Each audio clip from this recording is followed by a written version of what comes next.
млади истражувачи од регионот. И истите обуки ќе покријат предавање од типот на проектен менеджмент на истражувачки проекти, академско пишување и така натаму. Третиот столб е вмрежување и зајакнување на регионалната соработка, каде што младите истражувачи од регионот ќе можат да учествуваат на низа регионални конференции, да соработуваат со познати и признати експерти од својата област и така натаму. Дополнително на ова, во Македонија канцеларијата спроведува уште една активност, а тоа е имаме за цел да иницираме една конструктивен диалог, да обезбедиме релевантни ставови, размислувања во однос на начинот на кој можеме да ја унапредиме состојбата и политиките во област на истражувањата во општествените науки. Во тоа имаме помош од низа соработници, од млади истражувачи, меѓу кои се и нашите денешни гости, професорите Бојаджиевска и професорката Билјана Секуловска. Во адресирањето на проблемите ние ќе се фокусираме на неколку елементи, на младите истражувачи и нивните можности за напредување во нивните академски и истражувачки кариери, како и можноста за носителите на одлуки при креирањето да ги носат своите одлуки на основа на истражувачките факти и резултати. Модератор на оваа дискусија ќе биде Дане Талевски, кој што ќе не води низ дискусијата. Јас не би должела повеќе, Дане, повелете. Добро, благодарам. Фала, Александра, за воведот и представувањето. Ја започнувам мојата улога и задача тука како водич. Пред да им дадам збор да најавам конкретно темата, сакам да направам една краток вовед во контекстот на работите, бидејќи дел од прашањата кои треба тука да бидат покренати се однесуваат на научните истражувања. И сосем случајно имам некои знаења, бидејќи бев вклучен во еден истражувачки проект за тоа каква е состојбата и ситуацијата во однос на научните истражувања во политички науки, конкретно во областа компаративна политика. И тој беше истражувачки проект правен по теркот на прво е направен во Америка, да се мапира каква е состојбата од политички науки во Америка, беше правен Западна Европа и ја бев дел од оние кои го прави мапирањето во Централна и Источна Европа. Бев задолжен да го спроведам тој истражување практично во Македонија. И сакам од тоа да започнам во една општа рамка, мислам презентирани се овие податоци во различни пепери, но во една општа рамка сакам да ги ставам работите во контекст. Какви се научните истражувања во политичката наука, посебно во компаративната политика. Од она што го знаеме како стандард во денешниот научен свет е дека сите истражувања мора да тргнуваат да бидат теоретски фундирани, мора да се понатаму рефлектираат да соберат одредена емпирија која преку ригорозна анализа ќе биде анализирана, да имаме тука соодветен метод и една временска димензија, да знаеме дека тоа не е некој случајен инцидентен процес, туку стварно е потврден и на крајот мора да дадат придонес. Дали е тоа во апликативната политика или е теоретски да ја збогатат политичката наука. Сега накратко како во однос на трендовите во Југоисточна и Централно-Источна Европа стои Македонија. Во однос на теоретските прашања кои се поставуваат и теоријата од која се тргнува, тука горе-долу сме во ред. Варираат интересот за различни теми, така да Македонија може да се каже дека не е нешто надвор од тие трендови, но многу послабо стоиме во литературата која ја користиме. Ако се види низ една временска перспектива, некаде до средина на 2000-тите, најчесто уште се користи домашна и српска или српско-хрватска литература од тоа говорно подрачје.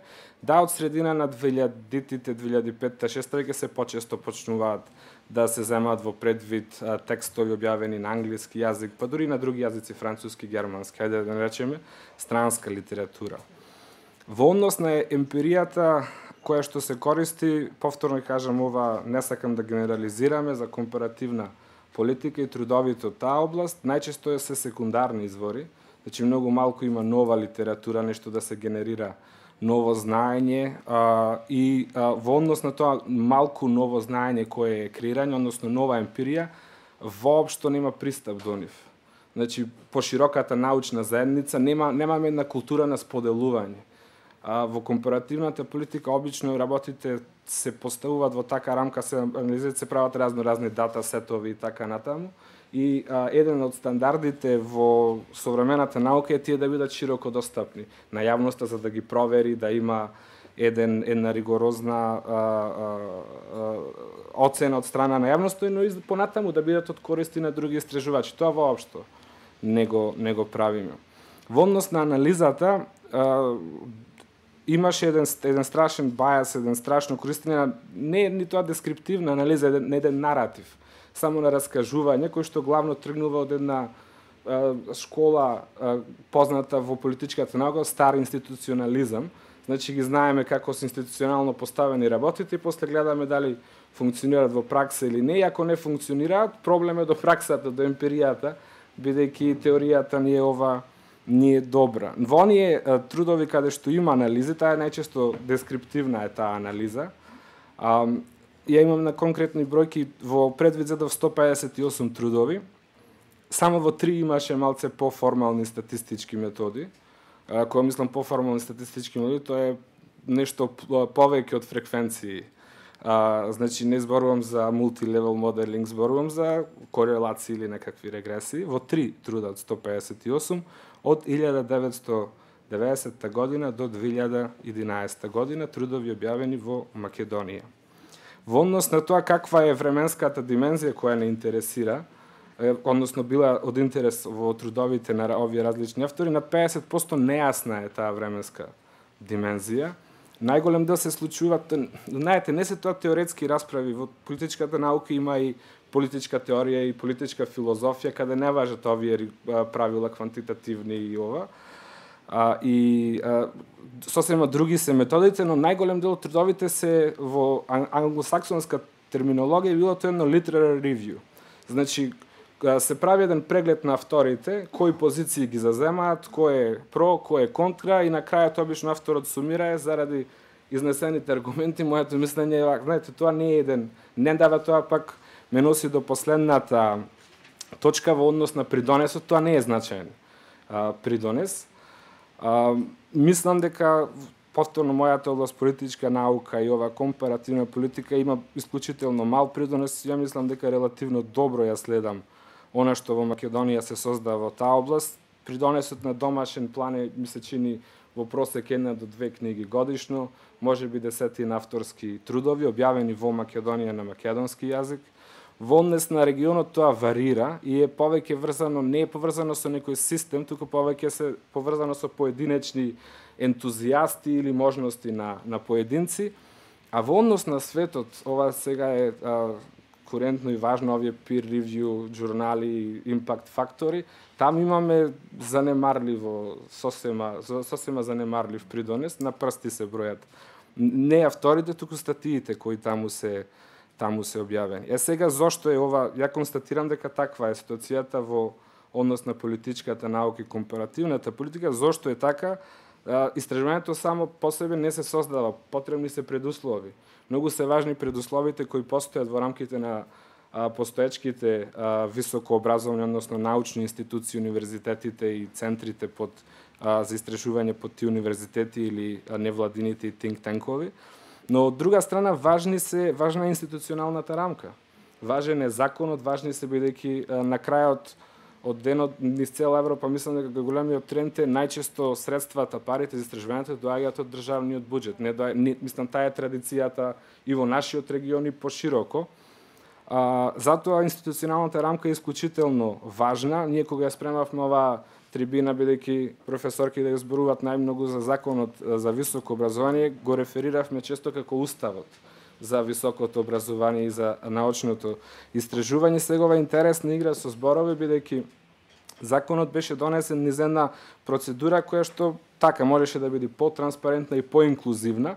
И во самото носење закон се јави една поделба помеѓу универзитетската јавност или научната јавност и Министерството за образование.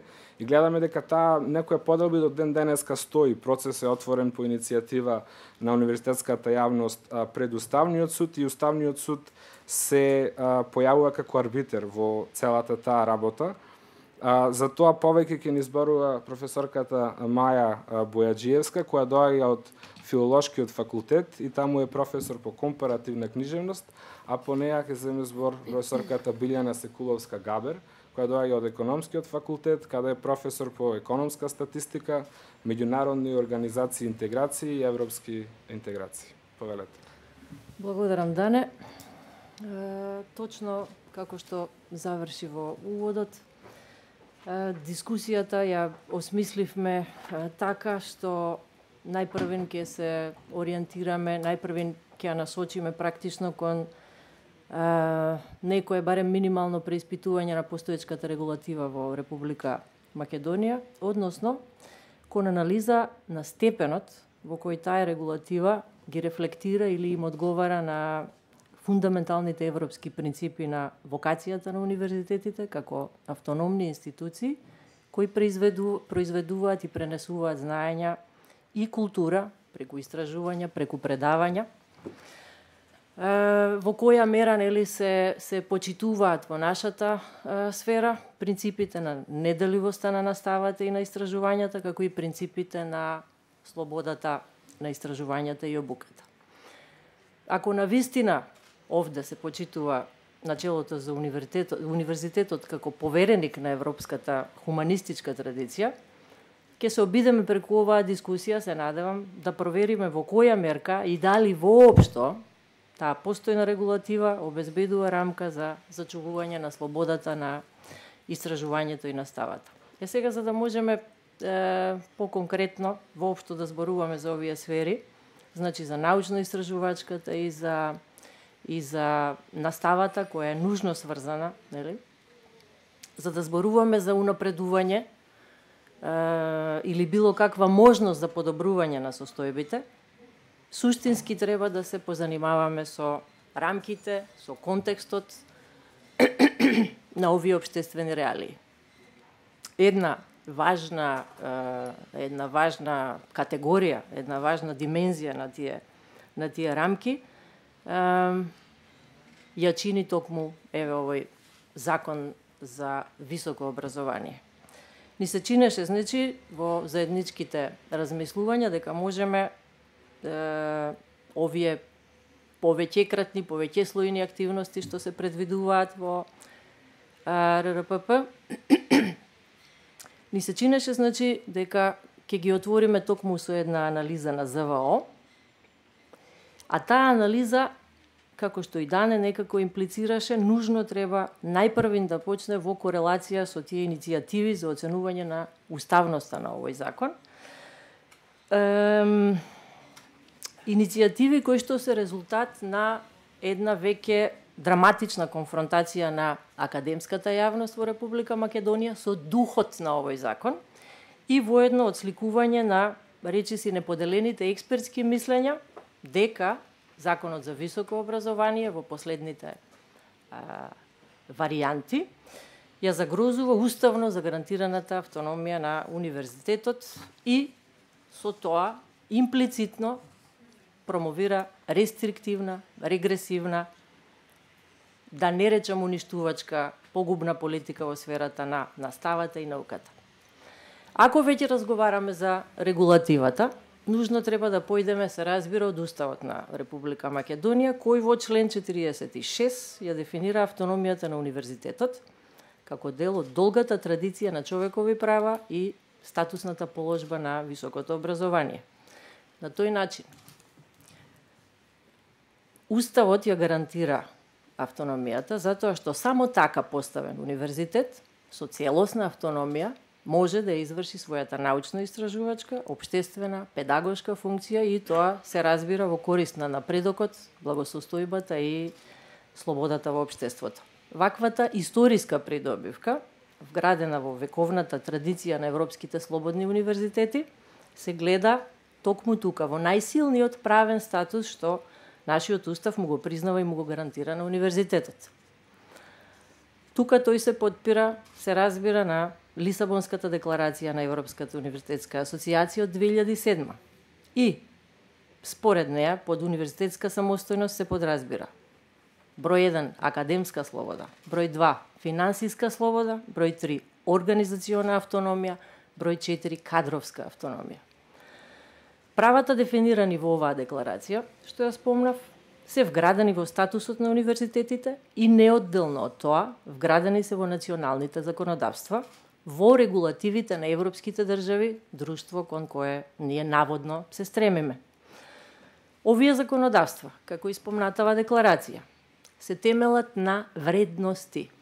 Вредности кои што се дефинирани во цела низа европски документи, од кои ќе спомнам само една декларација, Магна Карта Универзитатум. Тоа е декларација на ректорите на европските универзитети, донесена по повод 900 години од основањето на универзитетот во Болоња. Речи си да не постои општество денес во сферите на образованието и науката не се потпира на фундаменталните принципи од Магна Карта Универзитатум, од кој, ако дозволите, ќе цитирам само еден мал дел. Прво, универзитетот е автономна институција во сршта на општествата, кои што се различно организирани поради географското и историското наследство. Тој произведува, испитува, оценува и пренесува култура преку истражувања и предавања. Број 2. За да ги задоволат потребите на светот што ги обкружува, истражувањето и наставата на универзитетот мора да бидат морално и интелектуално независни од сета политичка власт и економска моќ. 3. Наставата и истражувањата на универзитетите мора да бидат неделиви, ако не сакаат да заостануваат зад потребите што постојано се менуваат, зад барањата на општеството и напредокот на научните сознанија. 4. Слободата на истражувањето и едукацијата е фундаментален принцип на универзитетскиот живот, така што владите и универзитетите, секој во рамки на своите можности, мора да го почитуваат ова фундаментално барање. 5. Отфрлајќи ја нетолеранцијата и секогаш отворен за диалог, универзитетот е идеално место за средба на наставници способни да го пренесат своето знаење и оспособени да го развиваат преку истражување и иновации. И за студентите кои имаат права, кои се способни и имаат желба интелектуално да се збогатат со тоа знаење. 6. Универзитетот е повереник на европската хуманистичка традиција, а негова постојана грижа е стекнувањето на универзално знаење. За да ја исполни својата вокација, тој ги надминува географските и политичките граници и афирмира виталната потреба на различните култури да се запознаваат и да си влијаат меѓусебно. И 7.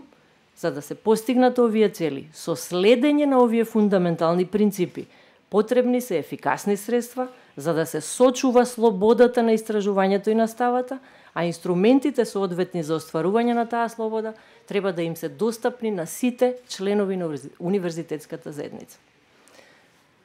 Овие делови што ги прочитав, значи, ова не е само некаков си убав текст кој зборува за романтични идеали кои не постојат. Не.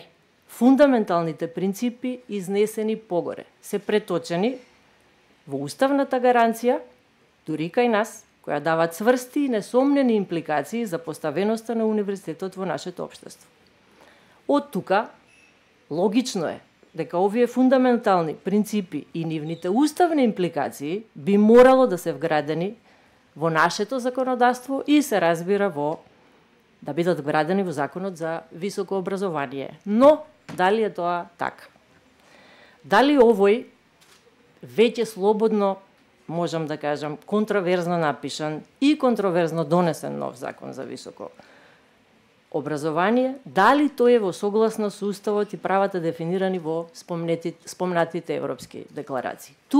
Токму тука е првиот огромен проблем со кој се соочуваме ако сакаме воопшто да зборуваме за наука, за научни истражувања, за едукација. Речи си, целата стручна јавност е согласна дека нашата регулатива во овој сегмент е таква што со најновите измени и дополнувања, значи на ЗВО, автономијата, токму автономијата која толку се потенцира во овие декларации, значи токму автономијата е нарушена, некаде дури целосно елиминирана. Значаен дел од академската јавност оцени дека е законот спротивен на општо прифатениот стандард за определување на автономија на меѓународен план, но тој е спротивен и на досегашната македонска уставна и законска традиција. Во иницијативите за оценување на уставноста на законот за високо образование, кој и Дане ги спомна, кои се поднесени од страна на група професори на Универзитетот Свети Кирил и Методи, како и од група сенатори на истиот универзитет, се аргументира дека законот прави упад, таков каков што е, значи прави упад во суштинските детерминанти на универзитетската самостојност, под која се подразбираат оние 4: академска слобода, финансиска автономија, организациона автономија, кадровска автономија. Експертите од правниот факултет во Скопје, но и низа други универзитетски професори, почнувајќи од јавната трибина која беше организирана пред една година, но и преку други форми на искажување, значи преку стручни написи, дебати, колумни и така натаму, постојано укажуваат на фактот дека универзитетот има нормативна автономија, дека тој има свој предмет на регулација, автономен во однос на законскиот. Тие отворено и гласно, постојано го поставува прашањето: од каде законодавецот ја црпи правната основа? Од каде ја црпи законодавецот уставната основа? Од каде ја црпи мандатот да ја регулира оваа материја, особено на начин на кој што ја регулира? Заклучокот беше дека тој мандат за тоа нема и оваа материја, голем дел од неа не може да ја регулира со закон. Значи, од тука законодавецот во след прави упади во многу од слободите на универзитетот. Прво, стручната јавност недвосмислено констатираше дека се прави упад во слободата самиот универзитет да го утврдува знаењето на студентите. Второ, се прави упад во правото универзитетот да ги утврдува критериумите и условите за прв степен, за втор степен и за трет степен на студирање. Трето, новиот закон ги утврдува условите за избор во наставно-научно звање. Каде е тука правниот основ на законодавецот, никој не знае. Тој не можел, не смел оваа материја да ја регулира со закон, дури експертите велат тоа е целосно забранета зона за законодавецот и сугерира, се разбира, меѓутоа никој не ги слушаше, дека тој требало правно да се воздржи од доменот на академската слобода.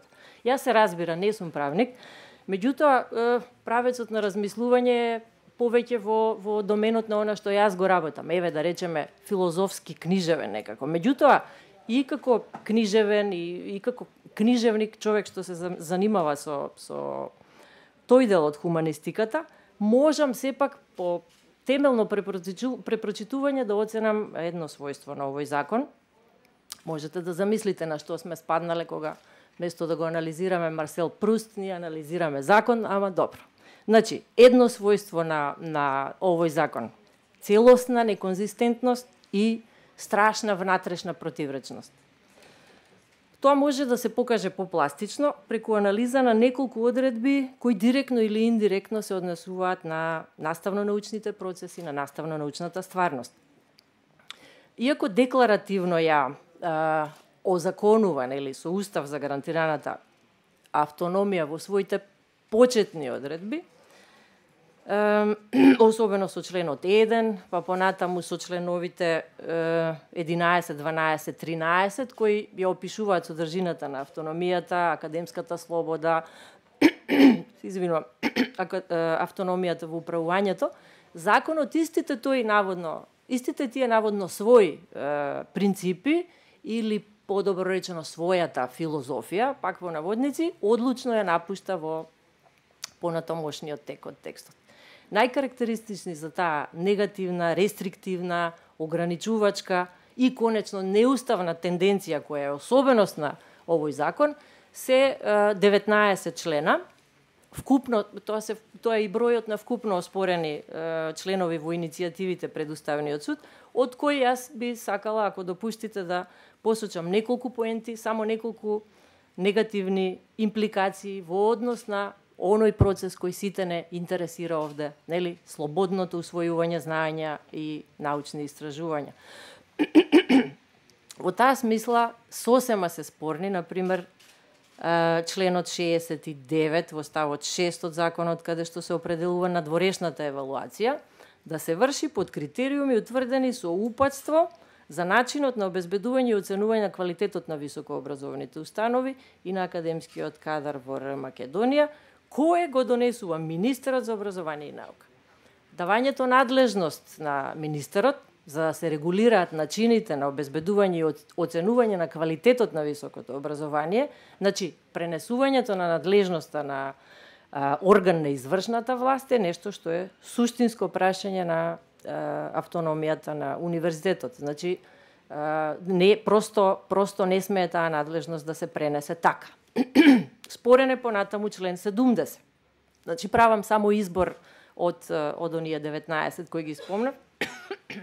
Спорен е и член 70, кој се однесува на одборот за акредитација и евалуација, за неговиот состав, каде што балансот на членови е негативен по однос на професионалниот академски состав.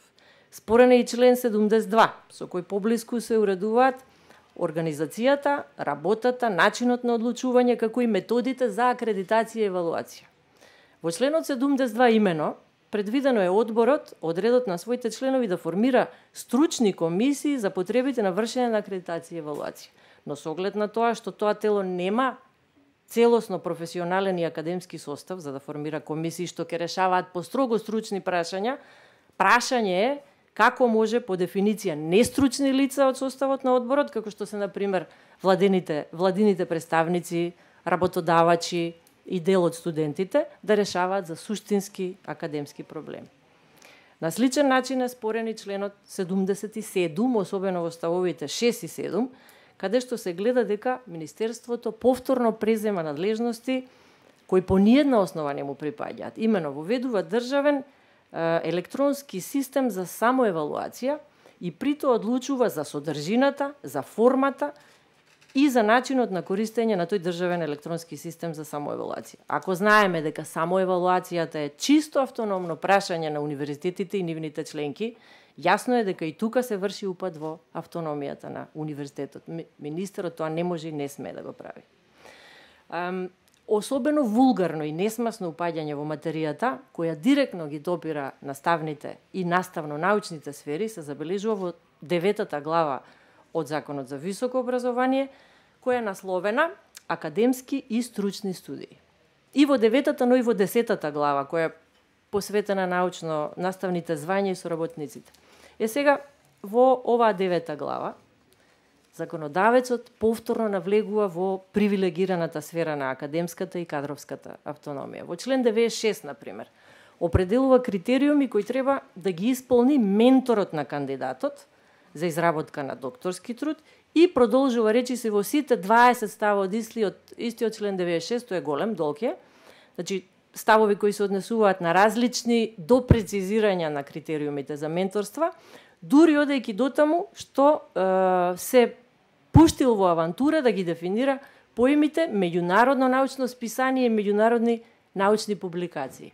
Замислете сега што од тука конкретно произлегува. Ако универзитетски професор случајно објави свое научно истражување во меѓународно списание и публикација, која не се вклопува во дефиницијата вака смислена од законодавецот, неговата можност да го води кандидатот во научната работа е скратена. Понатаму, она што е исто така спорно од аспект на академска самостојност, во суштинските нејзини аспекти на настава и на научно истражување е членот 99, каде што се предвидува владата со уредба да уредува профили, цели и основи за формирање на студиски програми, да го утврдува соодносот на задолжителни изборни предмети, да дефинира што подразбира под клиничка настава, да ги утврдува условите што треба да ги исполнува стручњакот од практиката и да го пропишува начинот и условите на организирање на практична настава. Се разбира, сето тоа комплет е спротивно на член 46 од Уставот, затоа што извршната власт со ова му го анулира за гарантираното право на универзитетот самиот со собствени акти, базирани на стручност и компетенција да го определува односот, еве, например, на задолжителни и на изборни предмети. Член 113 од законот, например, тој се однесува на екстерно оценување. Според тој член, повторно Министерството и Државниот инспекторат преземаат надлежности кои во никаков случај не им припаѓаат. Значи, да организираат и спроведуваат проверка на постигнатиот успех на студентот. Спроведувањето на наставниот процес и утврдувањето на успехот на студентот може да го спроведува само образовната установа и образовните тела. Една таква екстерното оценување веќе падна на уставен во однос на основното и средното образование. На кој начин инспекторатот, со кои капацитети, со кое знаење би спровел вакво нешто? Понатаму, особено битни во оваа серија повреди на уставно загарантираната автономија на универзитетот се примерите од 10-та глава од законот, која се однесува на наставните и научните звања. Тука законодавецот на различни начини. Во членот 125, например, ќе го изцитирам, проштевајте, знам дека не е некоја секси литература, ама ќе имате трпение. Значи, законот предвидува член 125 дека во наставно-научното звање на иста единица на високообразовната установа не може да биде избрано лице кој има одбрането докторски труд на факултет каде што има засновано работен однос, во наставно-научно, наставно, односно соработничко звање, лице со кое е роднина по крв, во права линија, до кој да е степен, а во странична линија до 4-ти степен, и така натаму, дури и крвните сродства ги издефинирале, просто да се чуди човек. Значи, и во 125, и во членот 134, 136 од истата глава, од членот 140 исто така, определува критериуми, значи со капитални букви, ако можете да го гледате овој збор, критериуми за избор во наставни научни звања, со што флагрантно ја крши универзитетската и кадровската автономија. Па се подразбира дека и претходно државата пропишуваше кој може да биде, например, редовен професор, односно условите беа познати. Условот беше познат. Се подразбираше дека редовен професор не може да биде некој, а да биде биран во звање, а да не биде докторат, да нема докторат на науки, да има определен придонес во науката. Меѓутоа, тоа е услов. Критериумите не смее да ги чепка законот. Неговата компетентноста на тој конкретно редовен професор ја цени рецензентска комисија. Значи, тоа треба да се преведе вака. Науката се самооценува, критериумите се внатрешни. Затоа, новите решенија во Законот за високо вршат директен упад во оваа слобода, регулираат нешто што апсолутно не би смееле да го регулираат.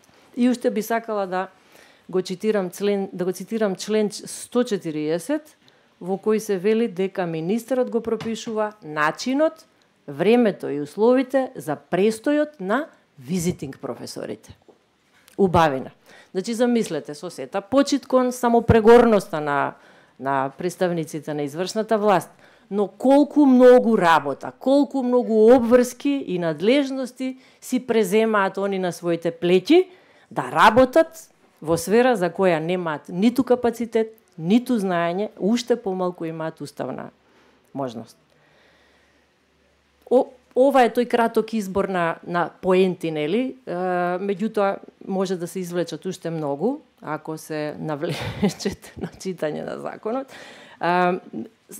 Ако на сето ова го додадеме, или пред сето ова може би требаше да го кажеме следново. Значи, податоците за тоа колку средства се издвојуваат од државниот буџет години наназад за образование и за наука. Па тоа е, како да ви кажам, ни еден беден процент тука нема.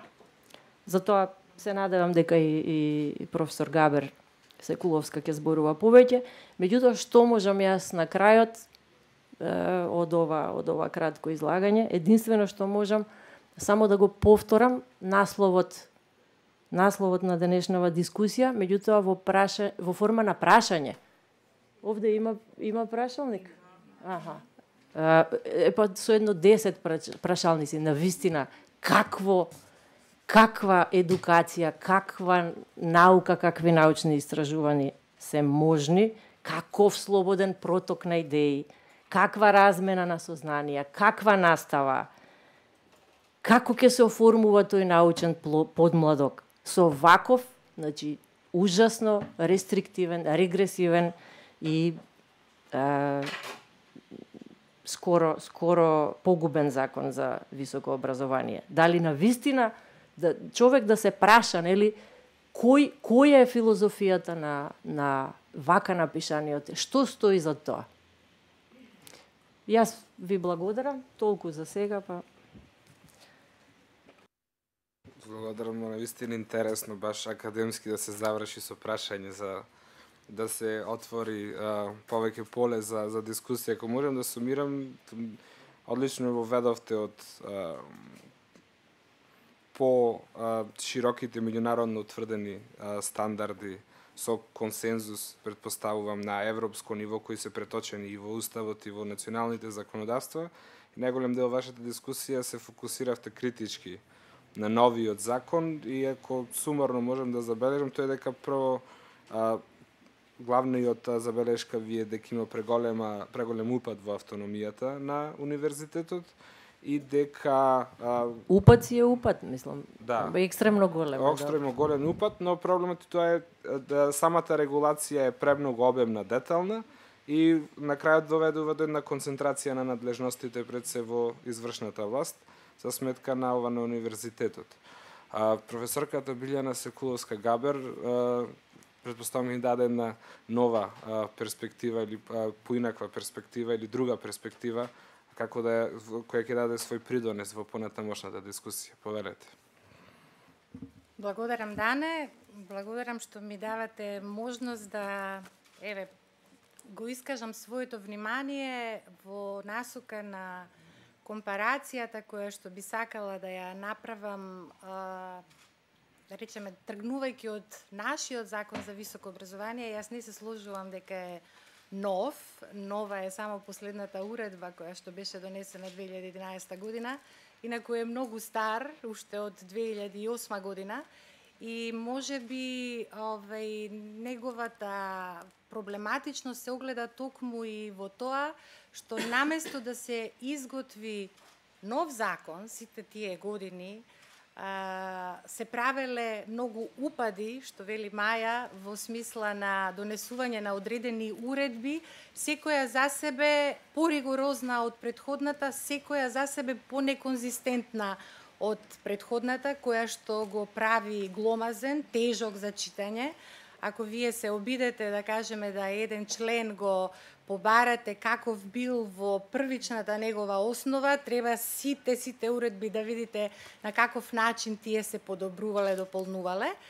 Јас исто така не сум правник, јас сум економист, меѓутоа може би заради тоа што предавам европски економски интеграции, каде што иако се економски интеграции многу повеќе е право од што чиста економија, значи имав прилика да изворно навлезам во одредените политики кои што години наназад ги донесува Европската Унија, а се во насока на подобрување на европското заедништво и она што се вели солидарност во рамките на земјите членки на Европската Унија.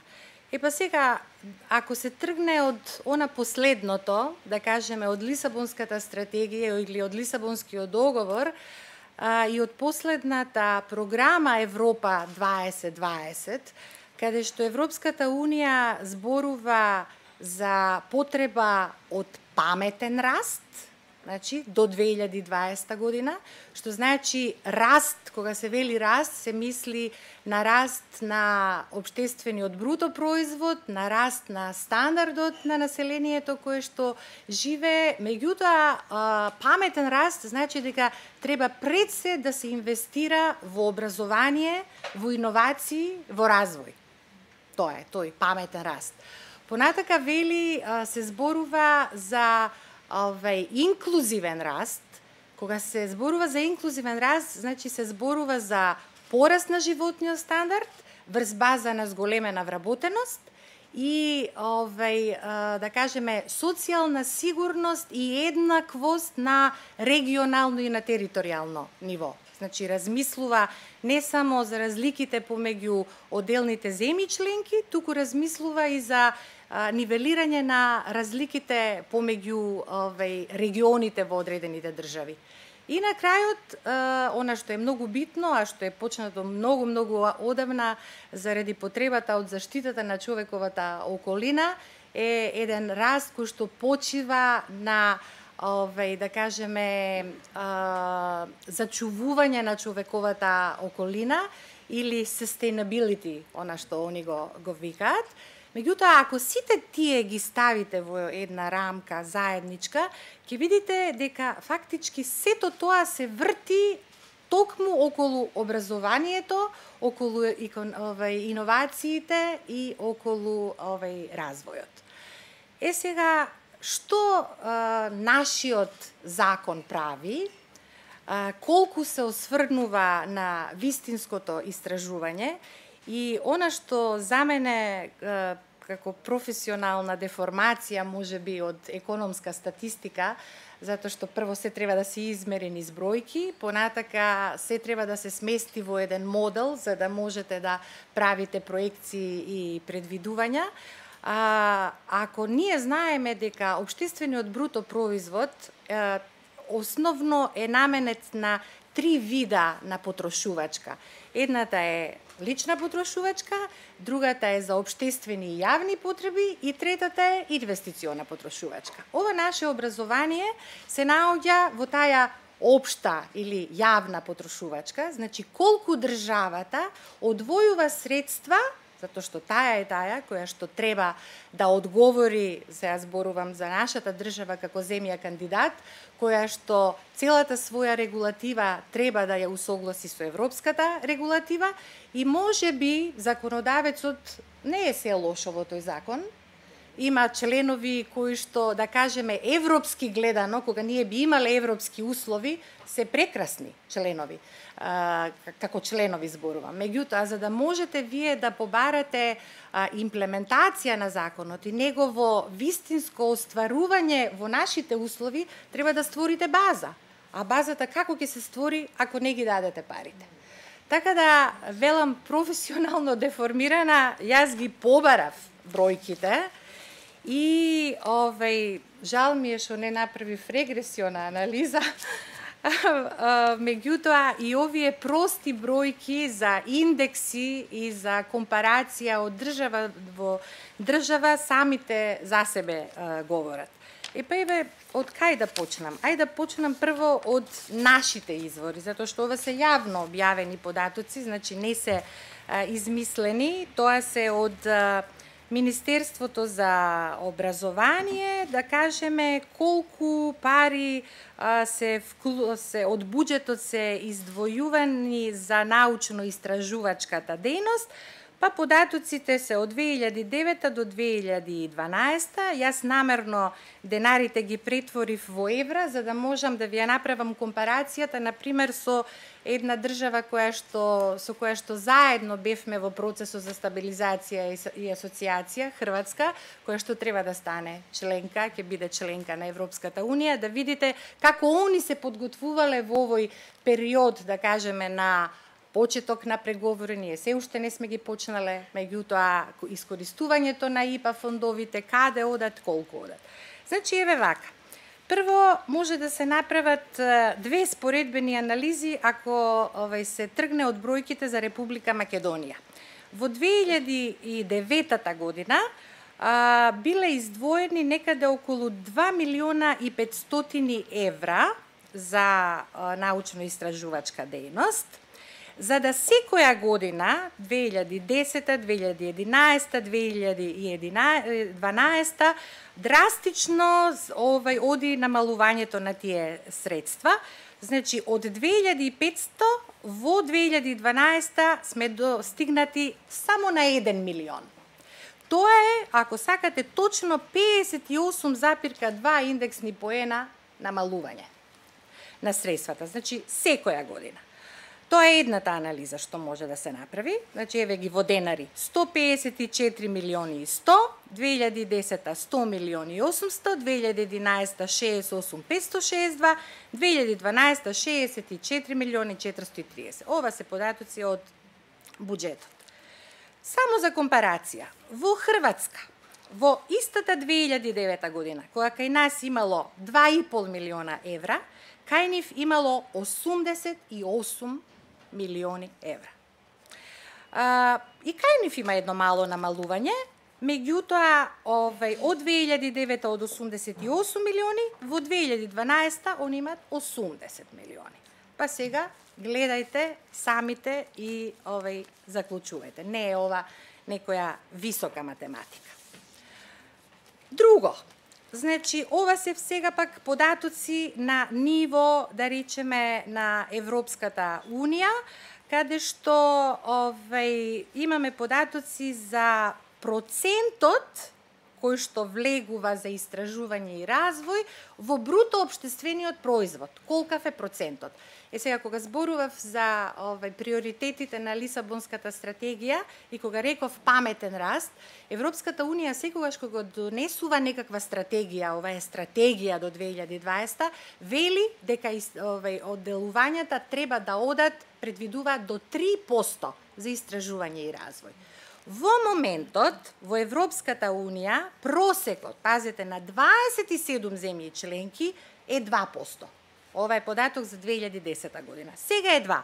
Они уште од сега прават предвидување дека очекуваат и би сакале да отиде до 3. Процентот во Република Македонија е 0,199. Значи 0,2. Таму е 2, овдека е 0,2. Еден друг вид на споредба, интересен, затоа што ви го кажував намалувањето во буџетот наш, еве го сега, значи, како е тоа, како одело намалувањето, тргнувајќи од 2000-тата, каде што тој процент бил 0,44, за да во 2007-та стане 0,11, во 2008-та 0,2, во 2009-та 0,2%. Само за споредба, за другите земји кандидатки во моментот, например Турција и Исланд, тој процент за Турција е 0,72, за Исланд е 2,75. Во Хрватска е 0,81, во Словенија е 1,45. Значи, гледате какви се драстични разликите кои што покажуваат интерес на државата за истражување и развој. Значи, ако тргнам од законот, нема да навлегувам заради тоа што Маја и како добро го елаборираше и ги цитираше одредените законски одредби. Јас, например, ќе зборувам за нешто што е добро, а што не може да се оствари. Затоа што тоа по мене остава простор, ако послушаат креаторите на економската политика, и многу ми е драго и ја поздравувам иницијативата на, да кажеме, на фондацијата Отворено општество, што почнува со вакви дебати, заради тоа што мислам дека е ова единствениот и вистинскиот начин да се слушнат артикулирани мислења, верувам, мислења кои што ќе најдат место да се размисли, ако се донесува нешто ново, каде би требало да се направат подобрувањата.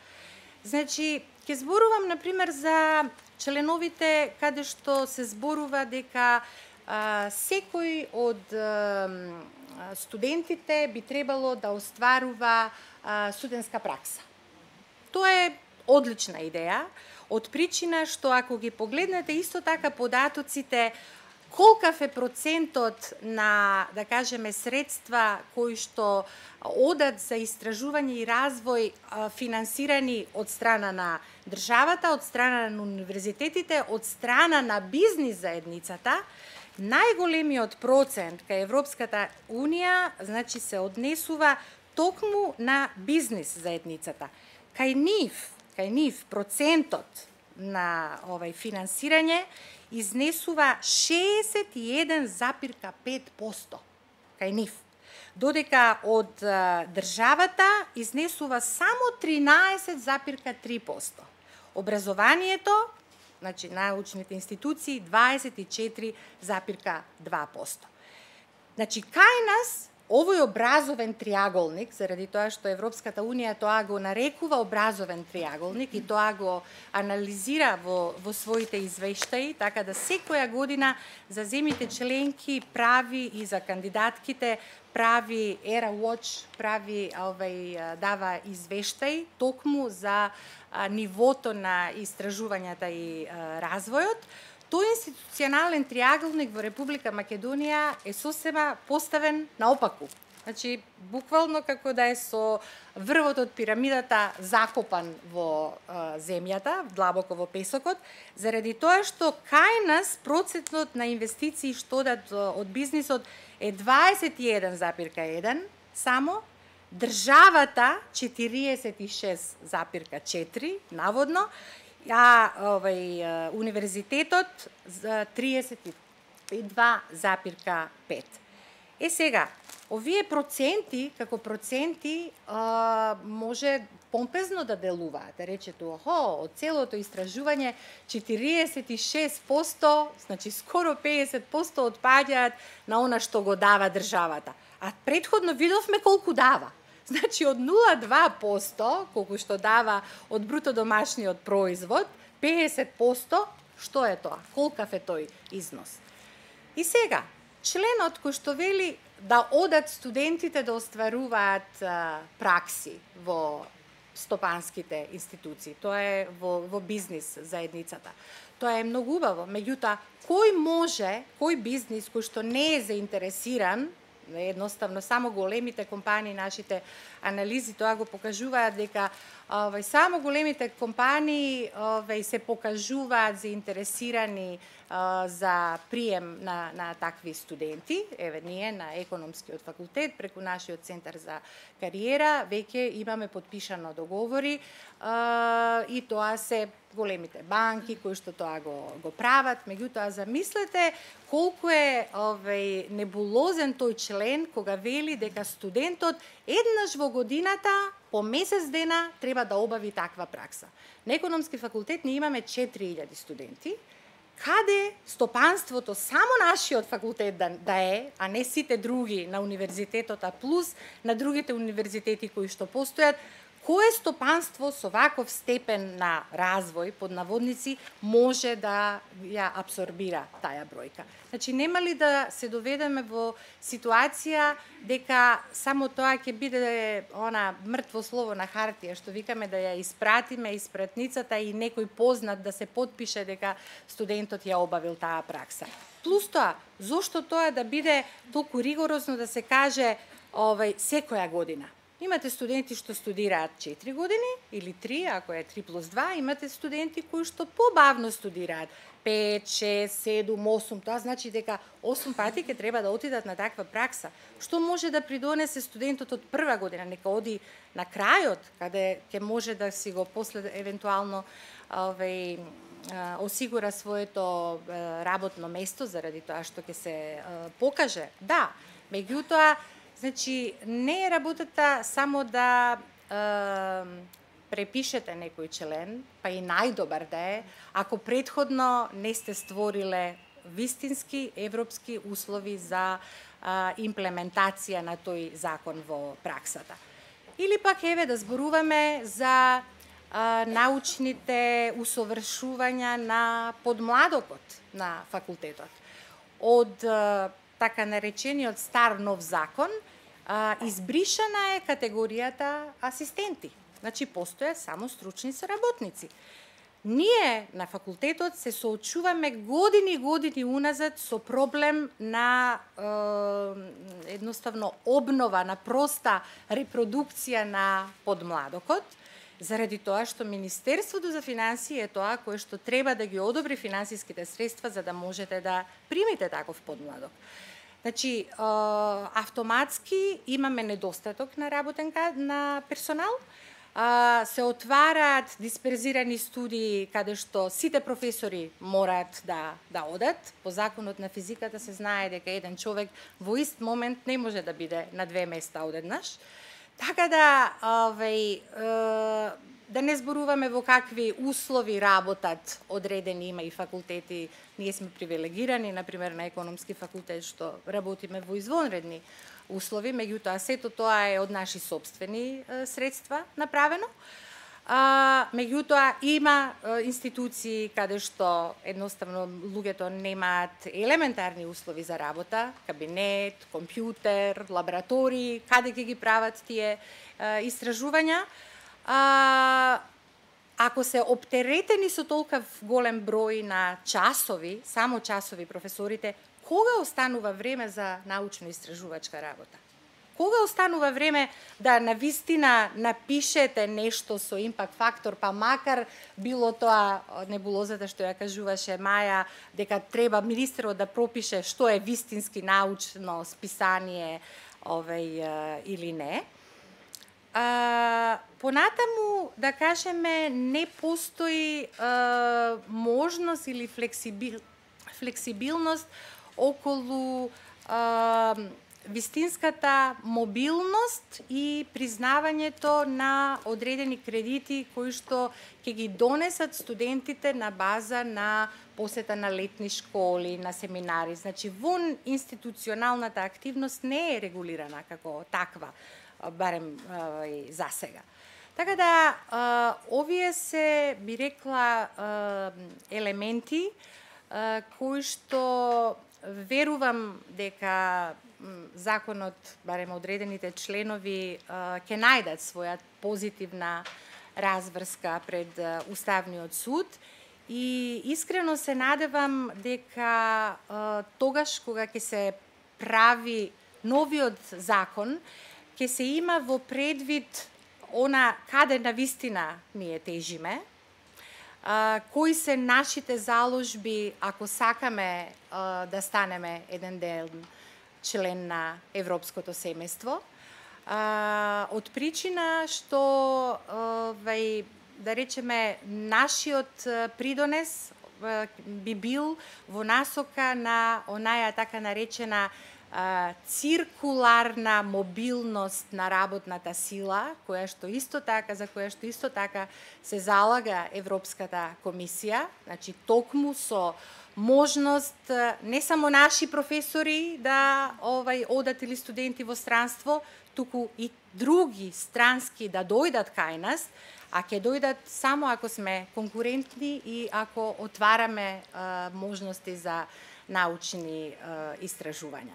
Така да, јас би пратила апел, наместо да даваме стипендии нашите студенти, постдипломци, магистранти, докторанти, да одат во најпрестижните, затоа што оди рекламата дека ќе бидат обезбедени стипендии за таквите студенти, јас би апелирала да се погледат искуствата на вистина развиените земји, било европски или во светот пошироко, земете ја например една Австралија, каде што на самите универзитети се привлекуваат истражувачи. Значи тие не мора да бидат вработени на универзитетот, меѓутоа се привлекуваат заради тоа што тоа го бара пазарот на трудот или тоа го бара бизнисот, значи има посебни кластери каде што индустријата е таа која што кажува што треба да се истражува. Значи би апелирала средствата да бидат насочени дома. Развојот да почне дома веднаш. Не да чекаме да луѓето одат, па евентуално да ни се вратат, дали ќе ни се вратат физички или па ќе треба да ги враќаат парите ако не дојдат, подобро да останеме овде, да им створиме европски услови за да можат да работат тука. За сега толку, благодарам. Добро ви благодарам. Ви навистина ни дадовте поинаква перспектива прво со воведот за Европската унија, ако можам да забележам, политичката парола на развојот на Европа е нели економија базирана на знаење, а и беше убаво да се слушнат мада и малку поразително тие бројки колку се делува во наука кај нас и во други места, но и јас особено го ценам тоа што истекнавте неколку добри страни кои постојат во законот, можеби повеќе како идеи, но кои заслужуваат внимание и понатаму да бидат развивани, и неопходноста на поврзаноста помеѓу образованието и пазарот на труд. Со тоа ја не би должил, мислам дека имаме тука представителна публика и повеќе луѓе кои се надевам дека ќе сакате да земите збор со ваши коментари, сугестии или прашања до професорките, така да повелете.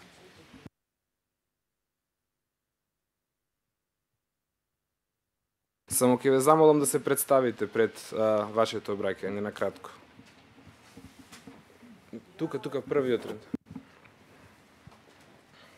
Катерина Колозова, од Институтот за општествени и хуманистички науки Скопје.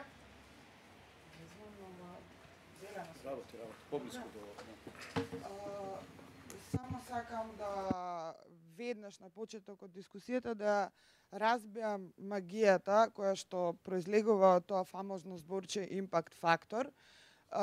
Забележувам дека во нашата јавност тој поим се третира, се разбира, се доживува како некаков генерички поим, како општа именка, придавка, генерички поим, која што упатува на некакви си универзално прифатени критериуми, планетарно прифатени критериуми на мерење што е научен импакт на еден труд и што не е. Сакам да кажам дека импакт фактор е поим кој што се аплицира само на една база, на која што е комерцијална база на пласирање научни трудови, една од неколкуте комерцијални бази кои што се на некој начин посреднички бази помеѓу издавачите и академската заедница или, не знам, читателите, академската заедница, како сакаат, студенти, истражувачи, sejedno. Значи, импакт фактор не е универзален генерички поим, тоа е поим кој што се користи во Томсон базата, една од базите. За мене е проблематично дека една комерцијална база е вградена внатре во рамки на закон. Тоа ви е, јас исто така не сум правник, но по некоја проста аналогија ми се чини тоа како во закон за транспорт да напишете дека само Volkswagen автомобили може да се возат. Тоа е едниот аспект на нештото кој што е проблематичен. Второто проблематично нешто што нас овде не засега, затоа што се занимаваме со општествени истражувања, е дека Томсон базата е релевантна пред се за природните науки. Речиси е бескорисна, мислам дека тука не претерувам, за кога станува збор за општествените и хуманистичките науки.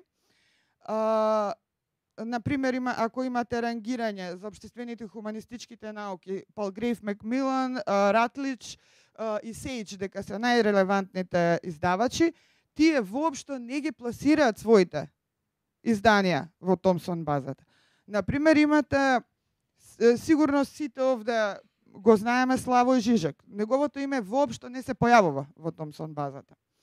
Од овие причини Европската асоциација на истражувачи препорачува импакт факторот на конкретно ова, значи повторуваме, импакт фактор се однесува само на оваа база, да се користи во евалуацијата на научните достигнувања на научните работници со, како беше, with high caution, со голема предпазливост, и тоа во однос на биологија, медицина и хемија.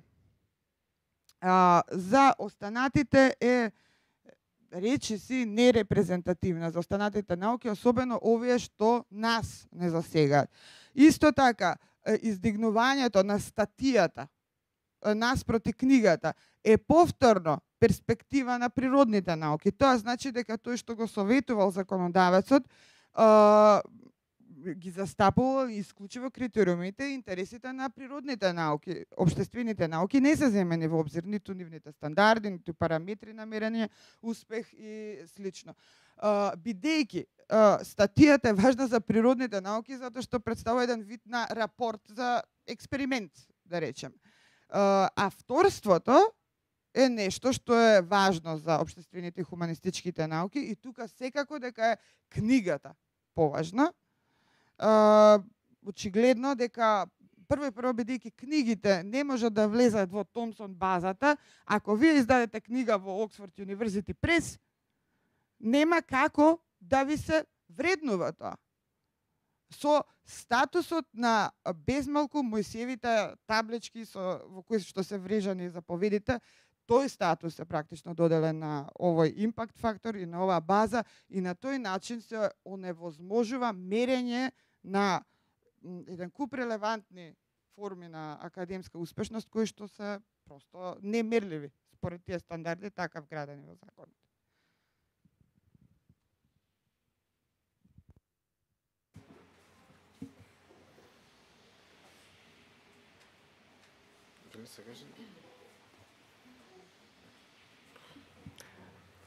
Кате, само Жижек нема да можеме да го поканиме како визитинг, најверојатно, според овие.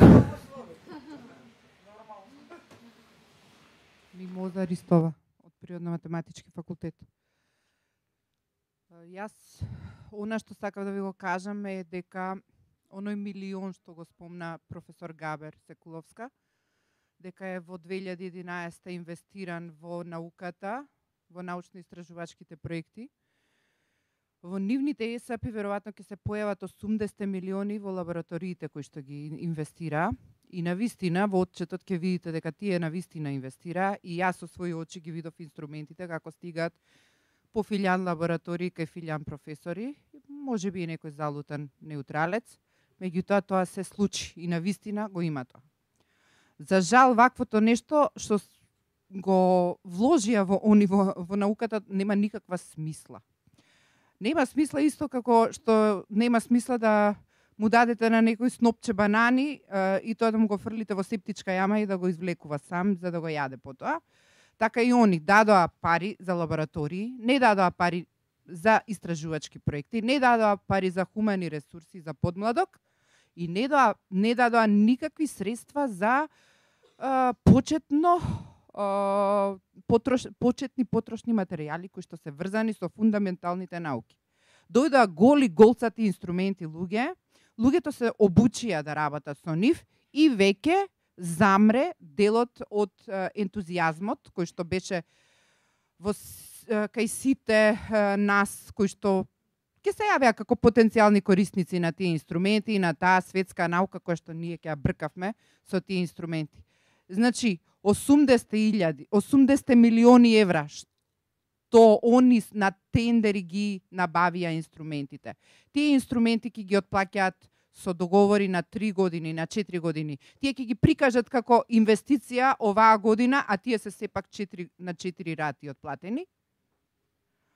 Не им верувајте кога ќе кажат 80 милиони, бидејќи инструментите не вредат 80 милиони, тоа се тендери со рати, со врачунати кредити на инвеститорите кои што ги добија тендерите и не им верувајте дека оваа година ги вложиле. Тоа треба да се демантира кога ќе дадат отчет и кога ќе се отчитат пред Европска унија, да се каже дека лажат, дека тоа не е точно и дека не направија ништо, затоа што тие инструменти се голи инструменти, безвредни, без хумани ресурси, без подмладок и без организирани лаборатории со одржлив развој. Ви благодарам.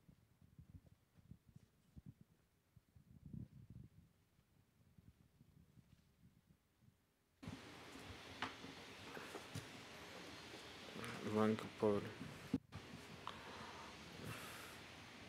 Вангел Нуневски, се слуша? Вангел Нуневски. Јас не знам како да се представам од која институција доаѓам, затоа што бев ангажиран на филозофски факултет, меѓутоа веќе не сум. Моето прашање е поврзано со филозофски факултет, меѓутоа во вашите излагања зачнавте некои теми кои што Мислев дека се специфични само за филозофскиот факултет и за некои други помалку атрактивни факултети, меѓутоа забележав дека и на економскиот е сличен проблемот. Значи, моето прашање е за кадровската политика, односно за обновувањето на кадрите на факултетите. Она што го имам забележано на филозофски и на филолошки, меѓутоа за филолошки не сум толку сигурен, е дека дури ни постоечкиот кадар на професори не се обновува. Значи, да речеме, кај нас на филозофски има професори кои што одат во пензија, а не доаѓаат нови кадри на нивните места. Што значи тие професори што остануваат, тие ги покриваат предметите кои што се ослободени со заминувањето во пензија на овие професори. Значи, моето прашање е конкретно, дали според тоа може да се заклучи дека државната политика е насочена кон тоа да бидат замрени одредени институти на некои факултети или целосно некои факултети да бидат маргинализирани. Значи, не е коментар, ово е прашање за сите гости. Да, истиот проблем го имаме и ние. Значи, немаме ни проста репродукција, затоа што професорите кои што одат во пензија, да кажеме бројчано, не се заменуваат со подмладок. Иако во меѓувреме сме имале ситуации да бараме дополнително заради тоа што не само се зголемува обемот на работата, туку од проста причина што каде и да отидете, во која и да отидете институција образовна во светот, иако веќе треба нешто да се мери според истражувањето и развојот, а не според тоа колку имате часови настава. Ние, например, пред 10 години започнавме процесот на меѓународна акредитација на факултетот и тогаш експертите ни кажа, јас случајно бев првиот председател на таа комисија за меѓународна акредитација, упатствата кои што ги добивавме за табелите кои што требаше да се пополнуваат, беа токму тоа. Кај вас ние забележуваме дека најголем процент од времето кое што го поминува наставно-научниот кадар се часови настава. Колку имате остварено научна работа, колку проекти се сработени и така натаму и така натаму. Така да интенцијата ова што велите да замрат одредени, за жал можеби ќе се случи баш заради рушењето на автономијата на универзитетот, заради тоа што универзитетот или факултетите се тие кои што треба да кажат што треба да постои и во колкав број. А кај нас се случува да ние дури не сме ни во ситуација да сме прашани колкав број на студенти ќе се запишат, туку одредена политика налага дека утре ќе се отвори програма 45 или 35 или ќе се отворат дисперзирани студии и така натаму и така натаму. А да биде небулозата уште поголема е, затоа и велам, не е законот нов, туку е многу стар.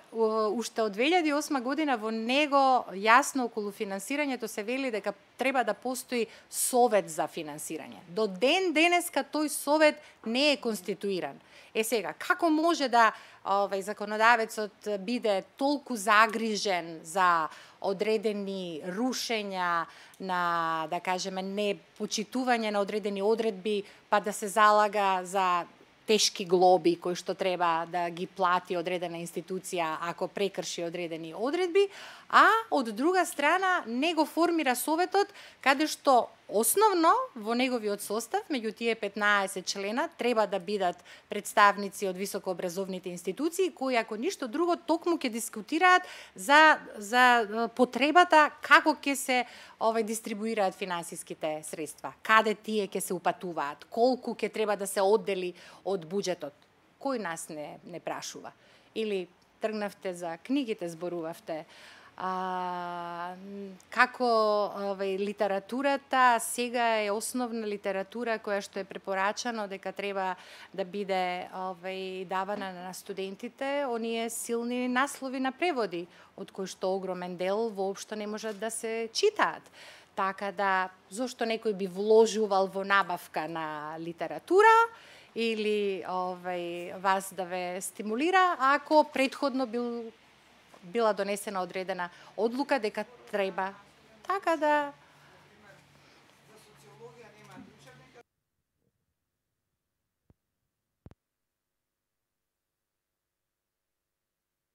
Не, ама знаете, и тоа би било во ред кога нас би не прашале кои наслови ние евентуално би ги препорачале.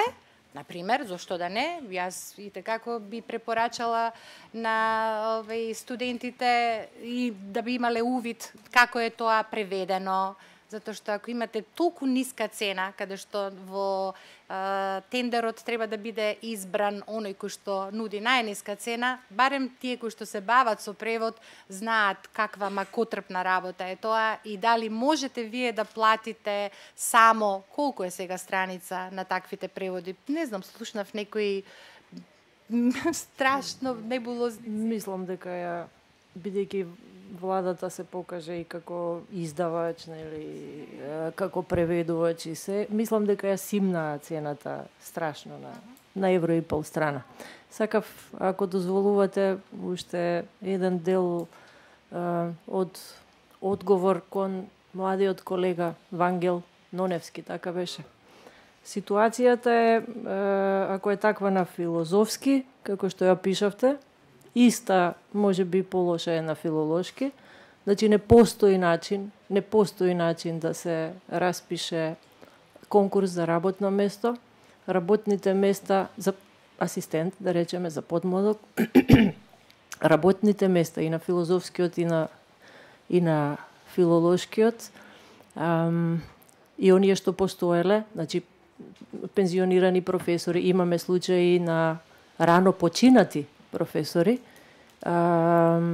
не се пополнуваат со млади, затоа што сопственик, ќе го разберете мојот цинизам, сопственик на работните места е министерот за финансии. Значи во случај Ставревски. Ако он каже таму може, ќе се отвори работно место. Факултетите тука, за жал, тоа не е во наш прилог да го кажам, факултетите се поставени во понижувачка ситуација. Не можат да влијаат на ниеден начин. Сега имаше, и конкретно на филозофски, имаше 6 нови работни места, мислам, одобрија предизборно, кога Никола Тодоров беше министер. Како ги алоцирале, не знам, како се решило, меѓутоа предизборно им беа доделени 6 работни места. Така што јасна ви е заднината на целата. Молам? Тоа е далеку од доволно, се разбира. Далеку од доволно, меѓутоа не случајно ви велам предизборно беа пуштени ова средства. Да не ја прекинувам дебатата, само да најавам дека наредната дискусија организирана во рамките во замислената серија на дискусии конкретно ќе се занимава со регулативата, политиките и практиките за вработување на млад научно-истражувачки или млад кадар во јавните високообразовни институции, но поверете, ако имате некои други од останатите, да гледам публиката полека се осипуваат, предпоставам, и другите обврски кои треба во петочен ден да се завршат, притискаат, така да ако имате до останатите прашања или потреба за коментари, ве молам кажете сега, ако не ја би им дал збор на Бојаджиевска и на професорката Секуловска Габер за нивни последно, мислам, завршно браќање, би се обидел да ја сумирам денешната дискусија, така да повелете.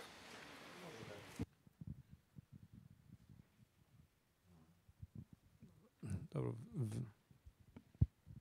Велик Реци од Универзитетот на Југоисточна Европа.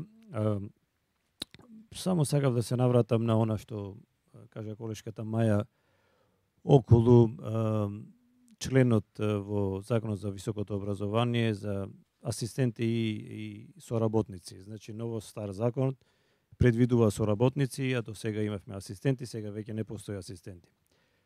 Еве еден регрес на тоа, дали со овој член некако универзитетите, само ова го прашувам, мислам дека има потреба за подетална анализа, дали само со овој член некако универзитетите се отворат на конкуренција. Значи, на пример, до сега имавме една практика во Македонија и во поранешните земји од Југословенската федерација, каде што најчесто асистентите беа тие кандидати кои што добива научно звање и не беа универзитети отворени за кандидати кои што доаѓа од надвор, кои што има завршено, да речеме, додипломски, после дипломски докторат од надвор, немаат толку шанса да бидат инволвирани и интегрирани во наставниот кадар на универзитетите, поради фактот што асистентите кои што добро имаат релации со професорите, постечките професори, со гарнитурата, структурата во универзитетите, некако не им дава можност до другите кои би биле заинтересирани да бидат вклопени. Еве еден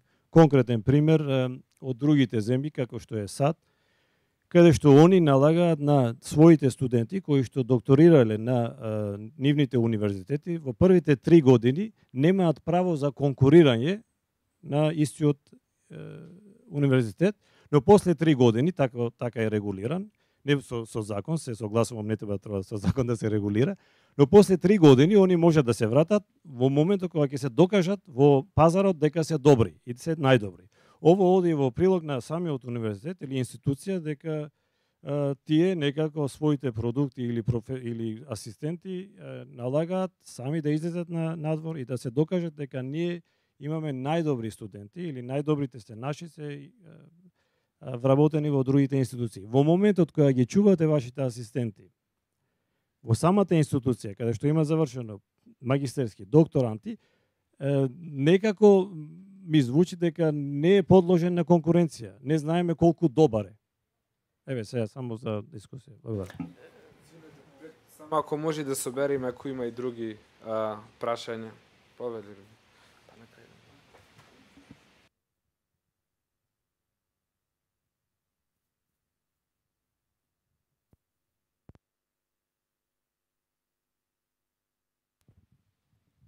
Рубин Земон од Универзитет Апостол Павле од Охрид.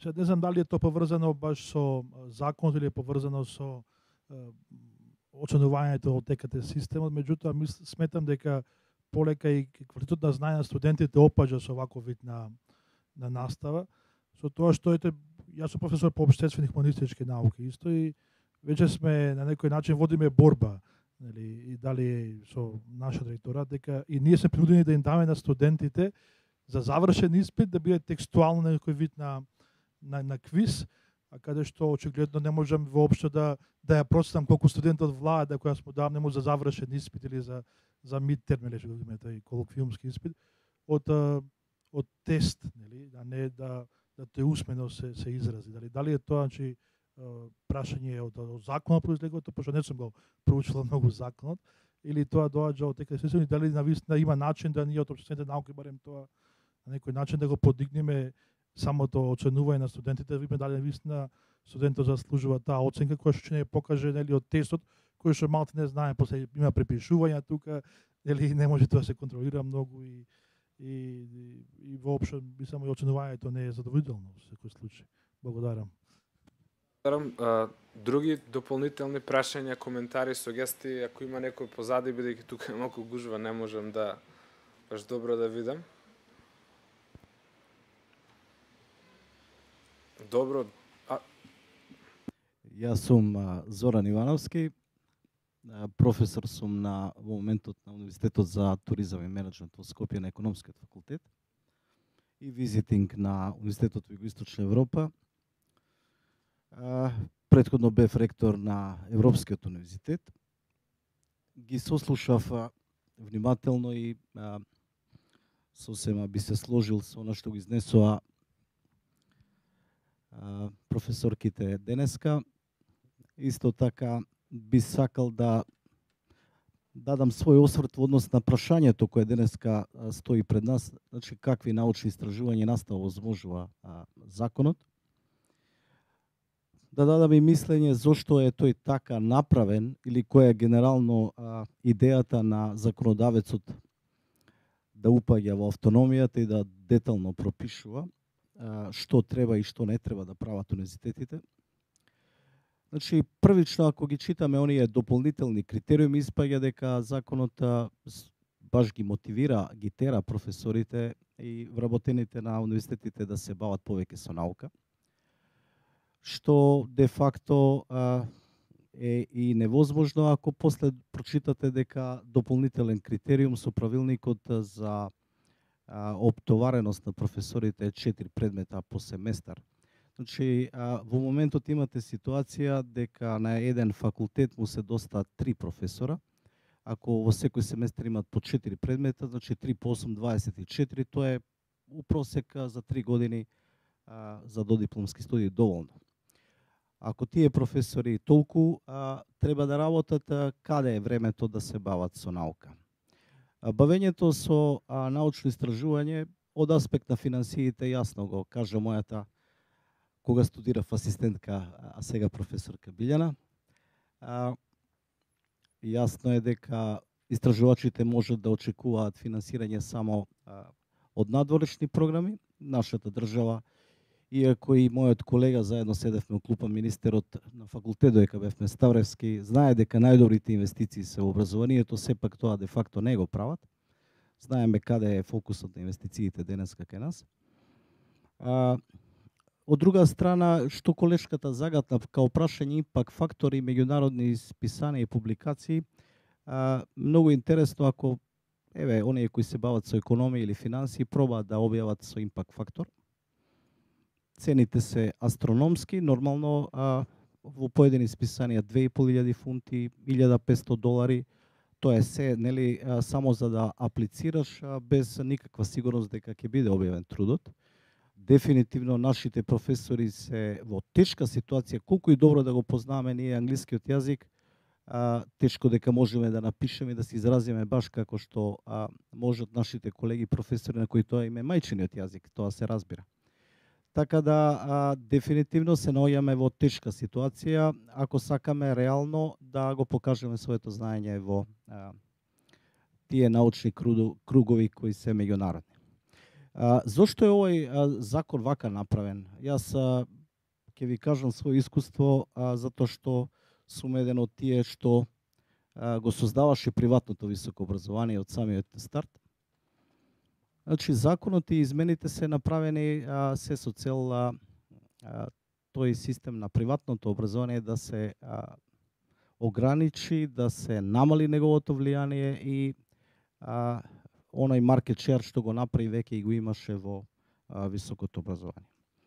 Од друга страна, удирајќи на приватното високо образование и тие родбински фактори кои таму најмногу се појавуваа како услови за избор и така натаму, гледате смешни објаснувања, навистина предизвика пак проблеми на државното високо образование. Така да во моментот имате еден целосен хаос во системот на високо образование, значи имате незадоволни и приватни високообразовни институции и државни. Значи нема некој да е среќен. Сето тоа генерира страот на ерозија на квалитетот на образованието. За жал имаме сега институции кои без пари и без знаење, значи генерираат дипломи. Ние од професорската фела тоа добро го знаеме кој тоа како го прави. Така да генерално законот е насочен кон дисциплинирање на приватните, а се разбира и за целосно држање под контрола на државните, за да не излезат од колосекот кој се бара.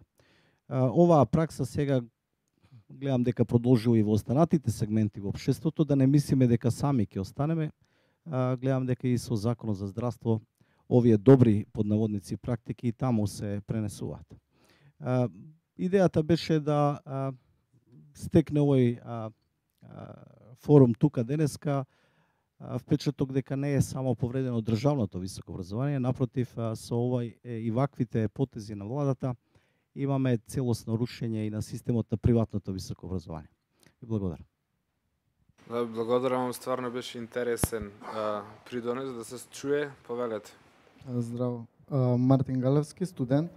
Имам кратко прашање. Значи, дали постои стратегија формална или неформална за обедување на целокупната академска заедница во врска со Закон за високо образование? Мислам дека постои одреден паралелизам кога се збори за Закон за високо образование, имено кога студентите покажуваат иницијатива за подобрување на студентското организирање, која во неколку членови е содржана во Закон за високо образование. Не гледам дека професорите и останатиот дел од академската заедница звучи посериозно заинтересиран, па и дури да даде поддршка на студентите. Од друга страна и на самата дебата гледате кој е бројот на студентите кои се присутни овде, со што се покажува дека и студентите можеби во една доза и ги казнуваат своите професори по универзитетите во однос на нивната незаинтересираност за студентското организирање и студентот сам по себе.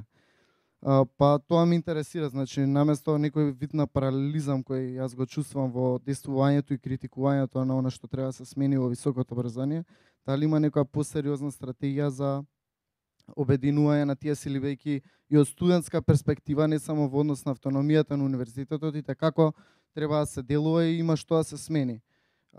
Дополнително и студентите и професорите во многу што имаат да зборуваат и да критикуваат внатрешно во однос на нетранспарентноста која се гледам во нашите високообразовни институции. На кратко да почнеме од тоа дека не можете да ги најдете завршните сметки на универзитетите и како они се финансираат на нивните веб страници, што во една доза и може да не треба да ги изненади универзитетите, зашто државата се решава да им ја намали нивната автономија, тоест има аргументи пред јавноста зашто го прави тоа. Тоа беше моето прашање. Одлично прашање. Од останатите некој дополнителен коментар или тука може да ја затвориме дискусијата? Ако немате дополнителни прашања и коментари, мислам дека се отворија различни прашања, повелете. Да, ако се не сум сосема сигурна на што точно мислеше Вели во своето прашање, меѓутоа ако мислеше на членот 125, кој јас да речеме критички го искоментирав во излагањето, на оној член кој што предвидува дека во наставно-научно звање на иста единица на високообразовна установа не може да би... Да.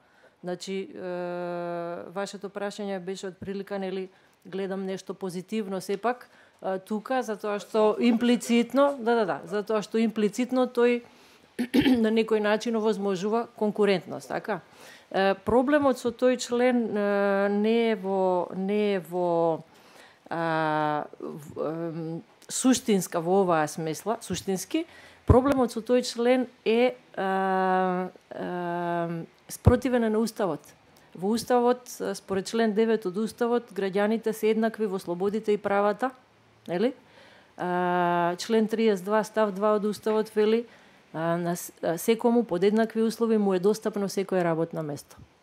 Тука е проблемот со тој член. Инаку, ако мене ме прашате лично, апсолутно, ако тој член подразбира, да речеме критика или регулирање на некоја негативна практика во оваа смисла во која вие ја изложивте, или непотизам и слично, апсолутно сум жестоко против тоа. Меѓутоа, проблематичен е начинот на нормирање.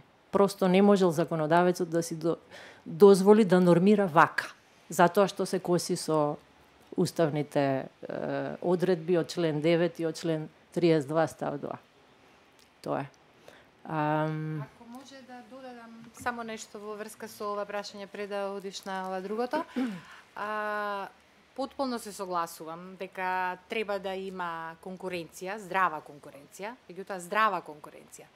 Кога велам здрава, значи во законот законодавецот прави уште еден голем пропуст, а тоа е, например, комисијата за нострификација, која што е во рамките ставена во рамките на Министерството. Значи, Министерството е тоа кое што одлучува која диплома дојдена од странство, на каков начин ќе ја нострифицира. Извинете, меѓутоа, не може најсовршено да е тело, не може да биде обучено од сите области, за да може да одлучи и за магистратура, докторат по економија, по право, по медицина, по филозофија и така натака и така натака. Значи, одземањето на правото на ингеренциите вистински на високообразовните институции како единствени, на вистина стручни да оценуваат, не ствара услови за здрава конкуренција. Значи, утре, кога ќе ви дојдат кое какви дипломи, нострифицирани, вие не можете она што го цени комисијата, кога ќе се јави одреден кандидат, кога треба да напише подобност, оценува врз база и на диплома. Добро, секако дека треба и да се покаже на пазарот на труд и јас сум за тоа. И како. Меѓутоа, првично да се регулира начинот на признавањето на тие дипломи. Јас би сакала уште сосема кратко како одговор на прашањето од Галевски. Да. Не постои никаква стратегија, ако тоа ви беше прашањето, за действување во рамки на УКИМ по однос на овие прашања, сетот прашања сврзани со ЗВО. Меѓутоа, постоеше еден начин на действување, неколку професори се обединија врз основа на сопствената свест и совест и ја покрена иницијативата за преиспитување на уставноста на законот. Тоа е се, колку што ја знам. Инаку стратегија далеко од тоа. Инаку, помеѓу другото, сосема сте во право во својата оценка за внатрешните состојби и во студентските тела и во телата од оваа страна, или од страната на професорите. Многу голем простор има тука за критика.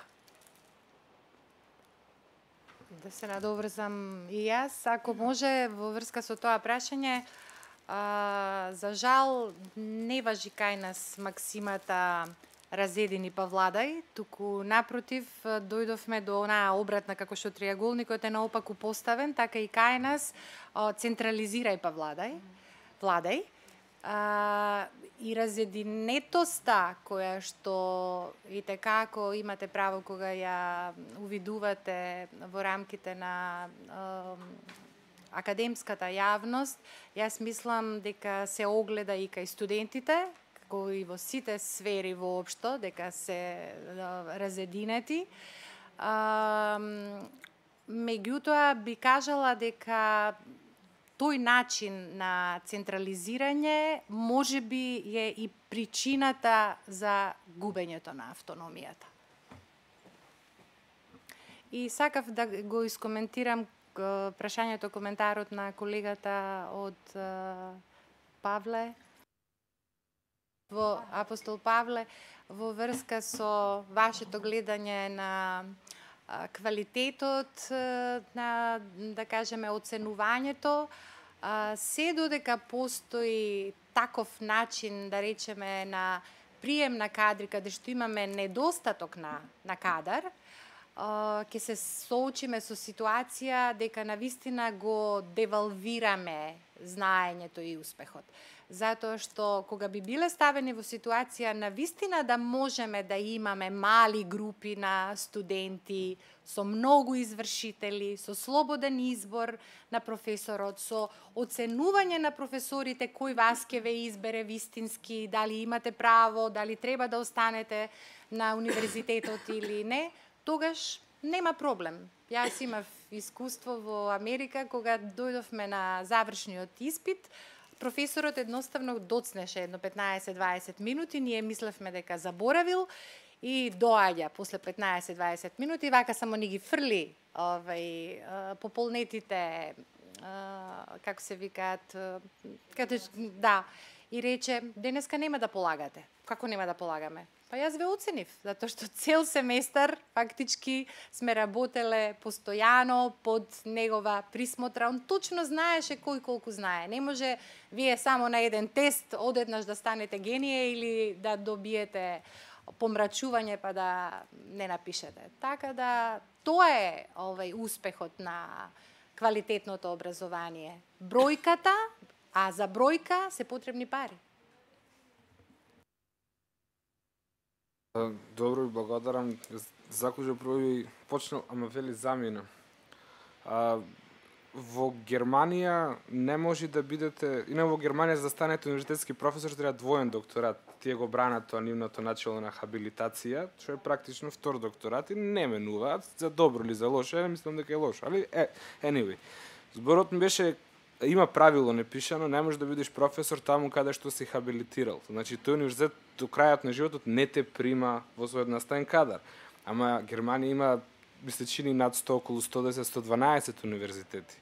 Се од практична природа кај нас во Македонија со ограничен број на универзитети треба да бидеме, мислам сите тие начелно да во пракса, во принцип се многу добри, но во пракса не знам како би се примениле и тоа е мисле чини една од лекциите, односно заклучоците кои произлегуваат тука. Има добри идеи, некои се и добро напишани или препишани во законот, но треба да ја провериме каква е праксата и можностите за нивна имплементација. Една од прашањата кои тука се покрена беше чуму служи истражувањето и наставата, кој е резултатот, крајниот производ и кон што тоа треба да придонесува. И мислам дека констатацијата беше дека законот во својата постоечка форма не само што не нуди некој подобрување, туку генерира и доста проблеми. За среќа постои конкретен предлог од универзитетската јавност како тоа да се подобри и ми се чини дека подобрувањето пред се бара јасност и поделба на надлежностите и враќање на автономијата на универзитетот. Сега остана да виси прашањето зошто од страна на законодавците или власта, ако сакате, нема доволно слух да се прифатат сите тие страни, пак ако имаше слух, немаше да го има оваа серија на дискусии, немаше да го има овој проект. Затоа впрочем и го ги правиме овие напори, бидејќи сакаме да отвориме еден форум кој што ќе биде инклузивен, кој што сите релевантни чинители ќе ги обедини и на тој начин ќе се подобрат и работите пред се во сферата на општествените науки, а веруваме дека и на едно повисоко ниво, на тој начин ја заекнуваме демократијата во Македонија, правиме да премине на фаза на партиципативност, наместо до сегашната само процедуралност или и нефункционалност. Со тоа ја би завршил, пред себе би се благодарил на сите за присуството, на професорките за добро спремените, концизни и јасни излагања и ве поканувам и понатаму на едните настани кои навремено ќе бидат соопштени, на кои исто така ќе бидете поканети. Само да додадеме дека снимката на целиот разговор ќе биде на интернет, ова одеше лайв, за лайв стриминг, се уште